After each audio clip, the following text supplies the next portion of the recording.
napuntahan nyo na ba guys itong mga lugar na ito o mga simbahan na ito guys?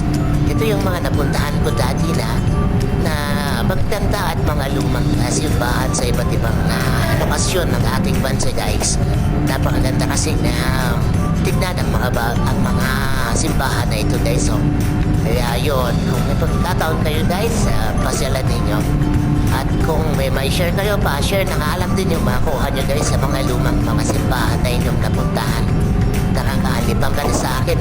Para sa akin kasi nagagandaan ako sa mga lumang simbahan na ito. Yung architecture nila kakaiba guys. Kaya gustong gusto ko ang mga lumang mga simbahan. Kagaya ng mga nasa pictures po natin dito. Yung iba hindi ko na napangalan. Nakalimutan ko na yung mga pangalan pero usually yung mga iba ay alam ang mga simbahan na ito.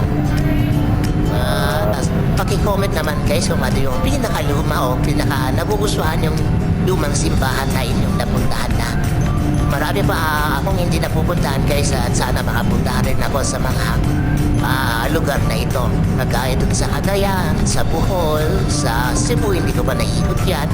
Yung mga ganun ba guys, sa Tagbilaran, yung mga area na yon guys, hindi ko pa ito naiikot. Marami pa. And then sa Mindanao, of course, marami din. Yun, sa amin sa Ilocos,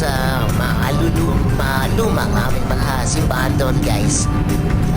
Yung Bigan, yung Bantay, yung gano'n. And then, lahat na yon luma guys.